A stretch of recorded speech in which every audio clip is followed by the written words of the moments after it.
Bonjour à tous et bienvenue sur la chaîne Monsieur Rabbit, j'espère que vous allez bien. Vous le savez, ici tous les jours on parle d'actu crypto, de memecoin, de NFT, de jeux blockchain et de airdrop. C'est un format que je fais tous les jours et si c'est pas encore fait, pensez à vous abonner à la chaîne. Au sommaire aujourd'hui, encore pas mal de news, de toute façon vous le savez, depuis l'arrivée de Trump au pouvoir, il se passe plein de choses. Allez voir la vidéo d'hier, ça a déjà bien commencé et moi je suis très bullish pour la suite. Notamment aussi côté AI, on va en parler, mais il se passe des grosses dingueries. Également aussi, on parlera airdrop avec Animé et Jupiter. On parlera jeu blockchain avec des bons projets qui arrivent. Également aussi Memecoin. Bref, pas mal de choses. Restez bien jusqu'au bout. Juste avant toute chose, je vous précise que la vidéo du jour est faite en collaboration avec le média Cryptonaut. Je vous le rappelle, c'est un média entièrement gratuit et dispo en français. Donc dessus, plein de news. Et en plus de ça, des articles plus complets sur les narratifs du moment, les projets qui marchent, les futurs projets, les comparatifs aussi entre différents exchanges par exemple. Bref, il y a pas mal de choses. Retrouvez le lien de Cryptonaut juste en dessous en description et en commentaire épinglé. Allez, c'est parti, et comme tous les jours, on commence par jeter un œil au marché crypto, un marché très vert. Alors certes, on a pris cher dernièrement, donc le vert ne rattrape pas forcément toutes les pertes, mais vous le voyez, et notamment côté AI, on a des grosses perfs avec AI16Z qui prend un plus 35%, Virtuals aussi, plus 17%, donc ça on en reparle dans un instant. Le Bitcoin à l'heure où je tourne, il est 12h44, est à 105 000 $, l'Ethereum à 3300, et je pense qu'aujourd'hui il y a moyen d'avoir un très joli pump, puisque vous le verrez, les nouvelles sont assez bullish, et donc je me dis qu'avec l'ouverture des marchés US, ça pourrait pumper, et ça pourrait entraîner, donc par effet ricochet, le marché crypto. Rendez-vous tout à l'heure pour le savoir, à 15h30. Alors hier j'en parlais, donc ça y est, c'est officiel, Ross Ulbricht, donc créateur de Silk Road, plateforme très controversée évidemment, que vous connaissez tous, a donc été libéré sans condition après je crois environ 12 ans de prison.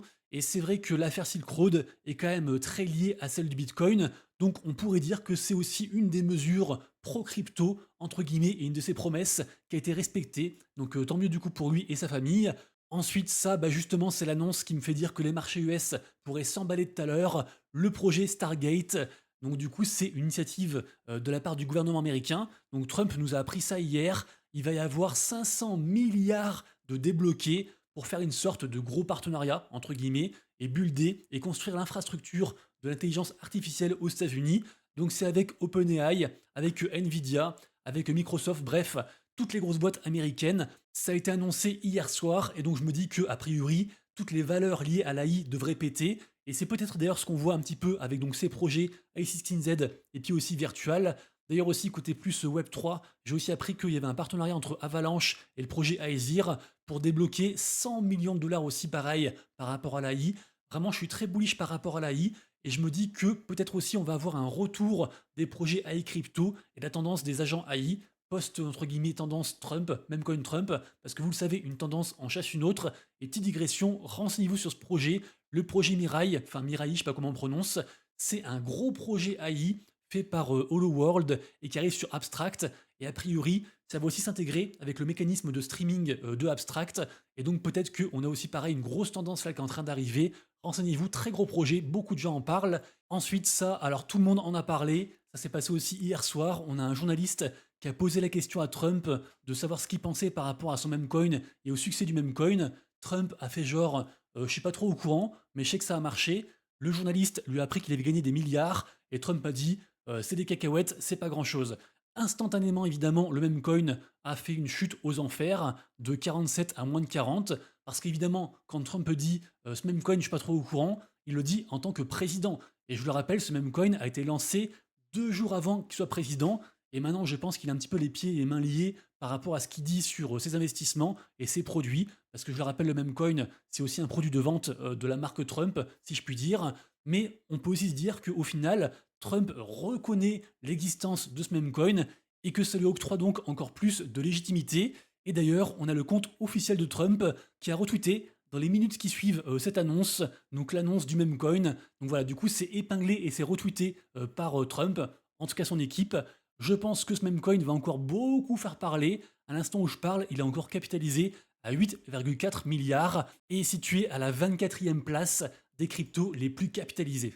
Rapidement ensuite, si vous vous demandez ce qu'achètent les baleines qui veulent s'amuser avec les mêmes coins, c'est un exemple, on a le compte de Sol Big Brain, donc une baleine multimillionnaire sur Solana, qui partage donc son wallet qu'il a fait exprès. Il a mis 4 millions. Pour l'instant, il est en baisse, il est en perte de 1 million. Et il a donc acheté du FWOG, du WIF, du ARC, du POP4, du BONK et du Major.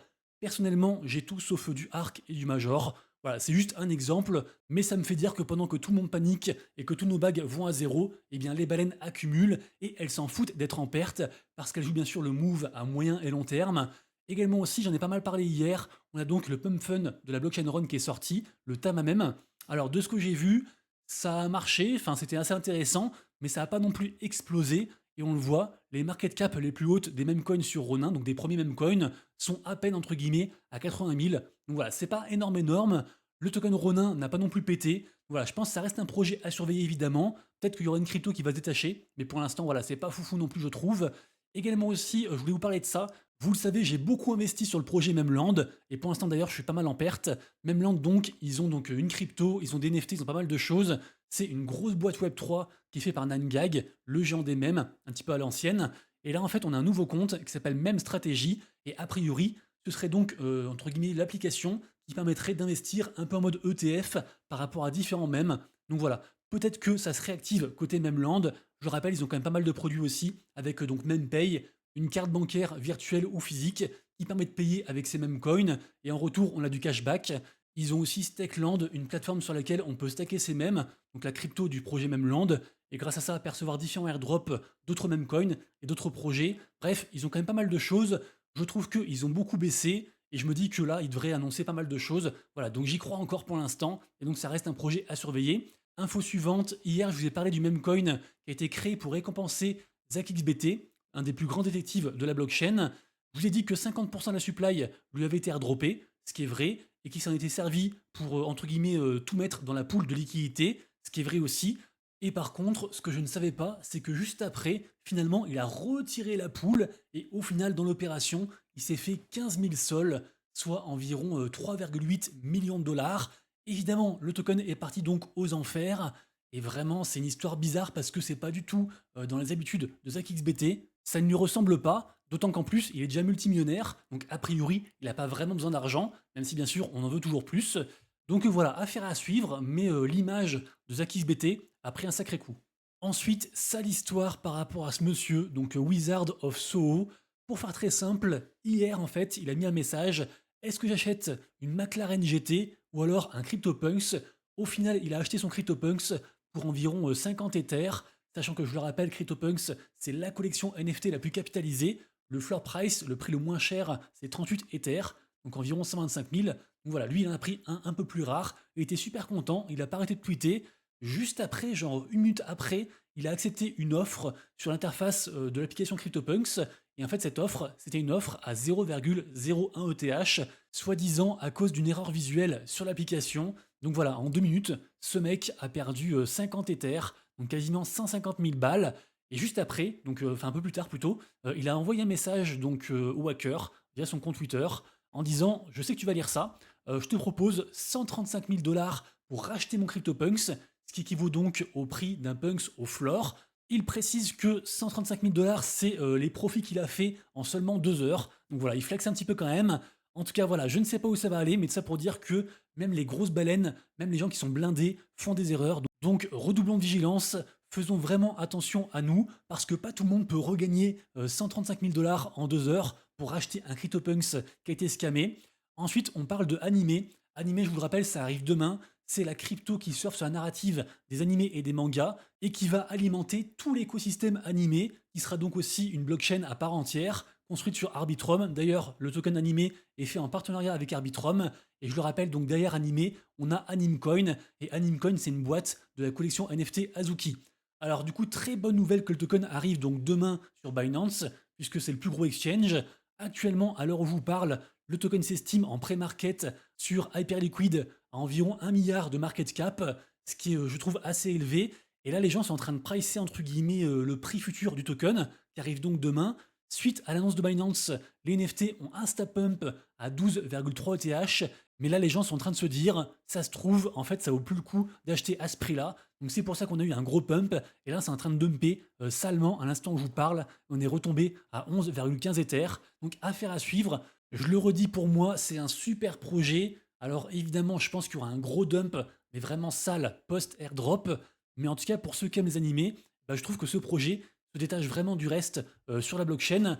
Et pour ceux qui veulent en apprendre plus sur le projet animé au général, on a une super interview de Zagabond, le fondateur de Azuki et donc de Animecoin, qui est sortie hier. Donc voilà, ça dure 3 quarts d'heure, c'est en anglais, mais c'est super intéressant.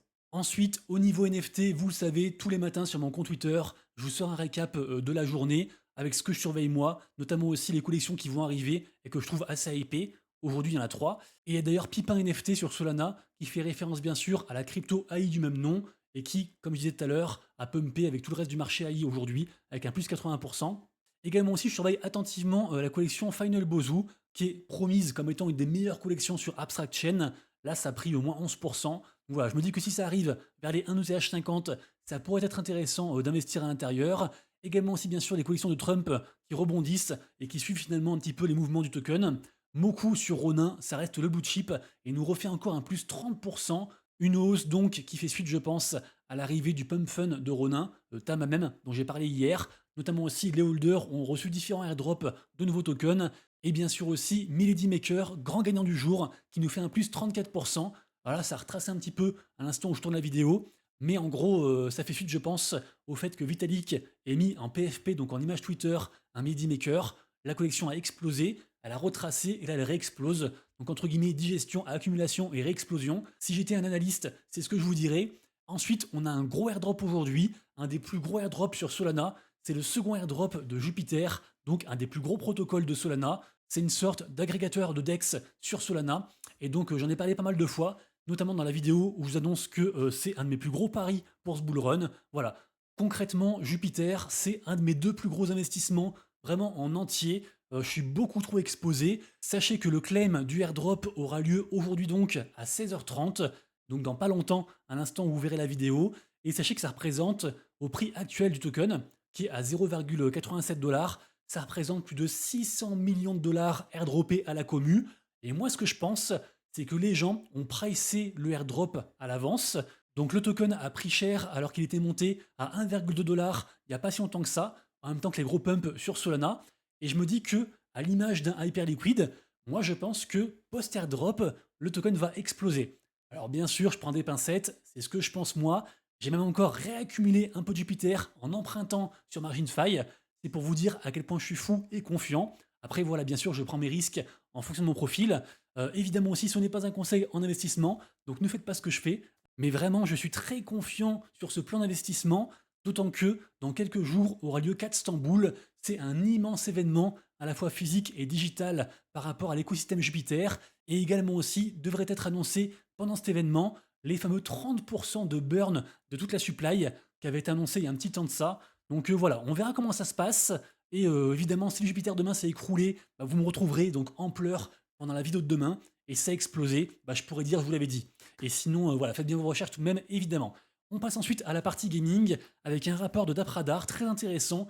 Donc sur 2024, on a eu une moyenne de 7,4 millions de wallets quotidiens par rapport donc à des jeux blockchain. Donc on peut dire qu'il y a eu 7,4 millions de joueurs quotidiennement côté blockchain, même si en vrai certaines personnes ont plusieurs wallets, mais ça reste, je trouve, quand même assez engageant. 5,7 milliards de transactions côté gaming et 1600 nouveaux jeux, donc très bullish côté gaming. Pour l'instant, tout le monde se fout de la narrative gaming, mais moi je pense qu'elle va arriver un moment ou un autre, peut-être avec la vague de Abstract, à voir. Et d'ailleurs, par rapport à Abstract, ici, on a le premier trailer du jeu Gigaverse. C'est donc un des jeux les plus hypés sur Abstract. Alors évidemment, je pourrais vous mentir et vous dire que c'est le futur du gaming, mais bon, quand on regarde le trailer et les images, on se doute que c'est encore une fois un petit peu du flan, c'est encore des trucs à l'ancienne, en mode un peu pixelisé. Toujours est-il que ce projet a beaucoup de hype, et je vous le rappelle, les 3 quarts des gamers côté blockchain, ce qu'ils veulent aussi, c'est de l'argent. Ils veulent s'amuser en jouant à un jeu, ils veulent les deux. Les gains sont indissociables pour l'instant dans la mentalité du joueur blockchain, et donc le projet Gigaverse répond à toutes les attentes du gamer blockchain. Et d'ailleurs, sachez par contre que les NFT ont retracé un petit peu. Je crois qu'ils sont à 0,42 ETH, un truc comme ça, pour ceux qui veulent se renseigner. Ensuite, je vous parle de la iChain. Alors la iChain, c'est la blockchain du projet Itopia, qui il y a très longtemps s'appelait NFT World. et qui, pour faire très simple, est une sorte de Minecraft version blockchain. Et donc là, on a le tout premier jeu Telegram qui arrive sur la iChain. Donc ça s'appelle Dragon Legion, c'est un RPG. Une fois de plus, le futur du gaming, vous l'avez compris. Après tout ça pour dire que je trouve que cette iChain et le projet Itopia est assez sous-coté. Il y a aussi une crypto et des NFT. Donc pareil aussi, renseignez-vous, mais ça me semble intéressant. Autre projet aussi qui me semble intéressant, c'est le projet Infini Gods. Et justement, sa crypto God arrive dans seulement 2 jours, donc le 24 janvier. Elle sera d'ailleurs disponible sur Hyperliquid. Et ça, actuellement, c'est un signe, entre guillemets, bullish sur une crypto, parce que ça coûte assez cher d'avoir les tickers qu'on veut sur Hyperliquid. Et je crois que eux, ils avaient payé environ 500 000 balles, je crois, pour avoir le ticker God. Donc voilà, projet à surveiller. Pareil aussi, il y a des NFT, il y aura aussi du airdrop par rapport au holder. Il y a quand même pas mal d'infos à savoir par rapport à ce projet qui est assez vaste. Mais le truc le plus important, c'est que c'est gravement soutenu par plein de baleines, notamment Dingaling, une baleine célèbre dans l'écosystème NFT et gaming. Et enfin, dernière info assez anecdotique en vrai, mais voilà, si l'envie vous prend de pêcher sur la blockchain Ronin, c'est désormais possible grâce au jeu Fishing Frenzy qui vient donc d'arriver. Tout ça pour dire que peu importe ce qui se passe sur Ronin, ils testent des choses, il y a de plus en plus de jeux qui arrivent. Je suis sûrement trop bullish sur cet écosystème, mais voilà, j'aime voir que ça se développe et donc je vous en parle régulièrement. Merci à tous d'avoir suivi la vidéo, j'espère que je vous ai apporté un petit peu de valeur. Si c'est le cas, pensez à vous abonner à la chaîne, liker et commenter, ça m'aide beaucoup. Je vous souhaite une excellente après-midi, j'espère que le marché va pumper, crypto et finance tradi. On se retrouve demain pour une prochaine vidéo, et d'ici là, prenez soin de vous, de vos proches et de vos wallets. C'était Monsieur Rabbit, ciao.